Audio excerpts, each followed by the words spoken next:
दोस्तों, भूल कर भी तुलसी में ऐसा जल कभी मत चढ़ाना, पूरा घर बर्बाद हो जाता है। दोस्तों, तुलसी के पौधे से जुड़ी ऐसी जानकारी जो शायद ही आपको किसी ने बताई होगी, तो जानिए तुलसी के चमत्कारी फायदे जो आपको हिला कर रख देंगे। दोस्तों, इसी के साथ हम जानेंगे कि किन महिलाओं को तुलसी माँ को कभी भी गलती से भी जल नहीं देना चाहिए, वरना होता है घोर अनर्थ। माँ तुलसी के साथ ही माँ लक्ष्मी भी हो जाती है रुष्ट। तो पूरी जानकारी के लिए वीडियो को अंत तक जरूर देखिएगा। दोस्तों, वास्तुशास्त्र के अनुसार तुलसी का पौधा बहुत ही पवित्र माना जाता है। शास्त्रों में ऐसा भी लिखा गया है कि तुलसी का पौधा भगवान नारायण और लक्ष्मी जी को बहुत ही प्रिय है। शास्त्रों के अनुसार जहाँ पर तुलसी का पौधा होता है तो वहाँ पर साक्षात महालक्ष्मी अस्थायी रूप से वास करती हैं। आपको बता दें कि जो व्यक्ति सही तरीके से तुलसी की पूजा पाठ और देखभाल अगर कर लेता है तो सदैव महालक्ष्मी उसके घर में अपना स्थान बना लेती हैं। लेकिन तुलसी के कुछ वास्तु नियमों को आपको ध्यान में रखना होता है। ऐसे में आइए उन वास्तु नियमों के बारे में जानते हैं। नंबर 1, शास्त्रों के अनुसार तुलसी माता अगर जिस व्यक्ति पर मेहरबान हो जाएं तो उसे रंक से राजा बना देती हैं। इसीलिए माता लक्ष्मी की सच्चे दिल से जो व्यक्ति पूजा पाठ करता है उसे उसका फल अवश्य मिलता है। नंबर 2, तुलसी के पौधे में प्रतिदिन पूजा पाठ और शाम को दीपक जलाने से व्यक्ति की सभी इच्छाएं पूरी हो जाती हैं। नंबर 3, नियमित तौर पर तुलसी के दर्शन करने और हाथ जोड़ने से व्यक्ति के सभी पाप खत्म हो जाते हैं। ऐसे में उसके अंदर एक नई ऊर्जा का संचार होता है जो उसे कामयाब बनाती है। नंबर 4, अगर आपके घर में पैसों की तंगी रहती है और घर की जमा पूंजी धीरे धीरे कम हो जाती है तो ऐसे में आप तुरंत तुलसी का पौधा घर पर ले आएं और नियमित तौर पर उसकी पूजा करें और देखें तुलसी का चमत्कार। नंबर 5, यदि आपका कारोबार कम चलता हो या पूरी तरह से ठप हो गया हो तो ऐसे में आप परेशान न हो। हर शुक्रवार के दिन तुलसी के पौधे में कच्चा दूध चढ़ाते रहें, आपकी परेशानी जल्द ही दूर हो जाएगी। तुलसी माता अपने भक्तों को कभी निराश नहीं करती। नंबर 6, जहाँ पर अस्थायी रूप से नियमित तौर पर तुलसी में दीपक जलता है तो भूल कर भी भूत प्रेत आत्मा उस घर में भटकती भी नहीं है, बल्कि जहाँ पर तुलसी का पौधा लगा होता है तो उस घर में नकारात्मक ऊर्जा कोसों दूर रहती है। नंबर 7, अगर आपके बच्चे को किसी की बुरी नजर लगी है तो उसे बचाने के लिए तुलसी के 7 पत्ते और 7 काली मिर्च के दाने मुट्ठी में लेकर बच्चे के सर से पैर तक 7 बार उतारकर घर के पीछे की तरफ रख दें, सब ठीक हो जाता है। ये आपको क्लॉकवाइज डायरेक्शन में घुमाना है, यानी कि घड़ी की सुई की दिशा में उतारनी है। नंबर 8, 100 गुना फल की प्राप्ति के लिए विष्णु भगवान की पूजा में तुलसी के पत्तों का बहुत महत्व है। कहते हैं अगर आपके पास भगवान को चढ़ाने के लिए कोई भोग ना हो तो केवल तुलसी का पत्ता ही चढ़ा दें, वो प्रसन्न हो जाते हैं। वैसे तो प्रत्येक देवी देवता की पूजा में तुलसी दल का उपयोग किया जाता है, लेकिन भगवान शंकर और गणेश की पूजा में तुलसी का उपयोग नहीं किया जाता। नंबर 9, परेशानी को जड़ से खत्म करने के लिए और बीमारी को दूर भगाने के लिए शाम होने से पहले 4-5 तुलसी के पत्ते तोड़कर तकिए के नीचे रखकर सो जाएं और सुबह होने के बाद कुछ पत्ते खा लें। धीरे धीरे आपकी सभी समस्या खत्म हो जाएंगी। ऐसे में बचे हुए पत्ते फिर से तकिए के नीचे रखकर सो जाएं और सुबह खा लें। ये नियम अपनाएं और देखिए माँ तुलसी का चमत्कार।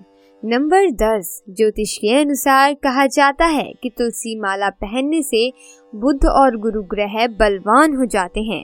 ज्योतिष के अनुसार कहा जाता है कि तुलसी की माला पहनने से भी कई प्रकार के सुख मिलते हैं और कोई बुरी नजर नहीं लगती। तुलसी की माला पहनने से पहले इसे गंगा जल और धूप दिखाना चाहिए। तुलसी की माला पहनने से पहले मंदिर में जाकर श्री हरि की पूजा करनी चाहिए। जो लोग तुलसी की माला पहनते हैं तो उन्हें प्याज, लहसुन और मांस मदिरा का सेवन छोड़ देना चाहिए। नंबर 11, यदि आपका हर कार्य असफल हो जाता है तो ऐसे में आप तुलसी के पौधे की जड़ को लेकर उसे गंगा जल से धो लें। इसके बाद इसकी ठीक तरह से पूजा करें और फिर पीले कपड़े में बांध कर रख दें। धीरे धीरे आपकी सभी समस्याओं का अंत हो जाएगा। नंबर 12, जो व्यक्ति तुलसी का पाउडर इस्तेमाल करता है तो वो हमेशा भयंकर से भयंकर बीमारी से बचा रहता है। तुलसी का पाउडर कई अनेकों बीमारियों को जड़ से खत्म करता है। नंबर 13, जो व्यक्ति सच्चे दिल से तुलसी विवाह कराता है तो सभी देवी देवता प्रसन्न होकर उस पर अपनी कृपा बरसाते हैं। तुलसी माता सदैव उसके साथ रहती हैं और उसके हर बिगड़े कार्य को पूरा करती हैं। नंबर 14, तुलसी को कौन सी दिशा में रखें, आइए जानते हैं। वास्तु शास्त्र के अनुसार तुलसी का पौधा लगाने के लिए उत्तर दिशा या उत्तर पूर्व दिशा या फिर पूर्व दिशा का चुनाव करना चाहिए, सबसे उत्तम है। नंबर 15, तुलसी का पौधा कभी भी घर पर लाएं तो बृहस्पतिवार के दिन ही लाएं और सुबह के समय ही लगाएं। और ऐसे में गलती से भी तुलसी के नीचे ना ही शिवलिंग को रखें और ना ही गणेश की प्रतिमा को। इस बात का विशेष ध्यान रखें कि तुलसी पर कभी भी गंदा या अशुद्ध जल नहीं चढ़ाना चाहिए। हमेशा साफ शुद्ध जल का ही उपयोग करें। अगर जो पानी पीने के लायक ना हो तो ऐसे जल का उपयोग ना करें। जिस जल को आप पीने के लिए उपयोग कर सकते हैं ऐसा ही जल तुलसी माँ को अर्पित करें। इसके अलावा कुछ और बातों पर भी ध्यान देने की जरूरत है। अगर आपने अपने घर की तुलसी छत पर रखी हुई है तो निश्चित रूप से आपके घर की उत्तर दिशा में चींटियां निकलनी शुरू हो जाएंगी। घर की उत्तर दिशा में कहीं न कहीं दरारें पड़नी भी शुरू हो जाएंगी। जिन लोगों के घर पर तुलसी का पौधा नहीं होता वहां पर कबूतर अपना घोंसला बना लेते हैं। इसे बुरे केतु की निशानी माना जाता है। ध्यान देने वाली बात यह है कि दक्षिण पश्चिम में और दक्षिण में हमेशा श्यामा तुलसी रखी जाती है। श्यामा तुलसी में पत्तियां बिल्कुल हरी और बड़ी होती हैं। इसे तुलसा जी भी कहते हैं। तुलसा जी को दक्षिण दिशा में रखने पर वास्तु दोष दूर होते हैं। दोस्तों, तुलसी को घर की छत पर रखा शुभ नहीं माना जाता।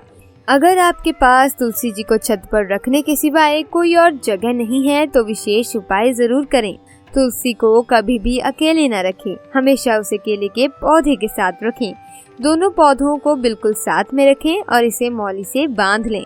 इससे आपको वास्तु दोष की हानि नहीं होगी। सबसे ज्यादा जो महिलाएं सवाल पूछना चाहती हैं वे ये है क्या मासिक धर्म के दौरान तुलसी की पूजा की जा सकती है या फिर नहीं। तो चलिए इस बारे में भी बात कर लेते हैं। दोस्तों, मासिक धर्म के दौरान औरतें अपवित्र होती हैं और इसलिए मासिक धर्म के दौरान कुछ काम नहीं करने चाहिए। जैसे अचार को हाथ नहीं लगाना चाहिए, अचार खराब हो जाता है। मंदिर नहीं जाना चाहिए, चौराहे पर नहीं जाना चाहिए क्योंकि इससे बुरी नजर लग सकती है। ऐसे ही पौधों में पानी भी नहीं देना चाहिए, इससे पौधे सूख जाते हैं। कोई धार्मिक कार्य भी नहीं करना चाहिए। इसीलिए आपको मासिक धर्म के दौरान तुलसी को जल भी अर्पित नहीं करना चाहिए। तुलसी व्रत नहीं करना चाहिए, तुलसी के पास भी नहीं जाना चाहिए वरना तुलसी का पौधा सूख जाता है। तुलसी की पवित्रता का खास ख्याल रखा जाना चाहिए। मासिक धर्म के चौथे दिन स्नान करने के बाद आप कोई भी धार्मिक कार्य, किसी भी पूजा में शामिल या कोई भी व्रत कर सकती हैं। तो दोस्तों, आज की वीडियो में बस इतना ही। मिलते हैं अगली वीडियो में, लेकिन उससे पहले अगर आपको वीडियो अच्छी लगी वीडियो को लाइक करना और चैनल को सब्सक्राइब करना मत भूलना और कमेंट बॉक्स में लिखना जय माँ लक्ष्मी, ताकि माँ लक्ष्मी की कृपा आप पर हमेशा बनी रहे। धन्यवाद।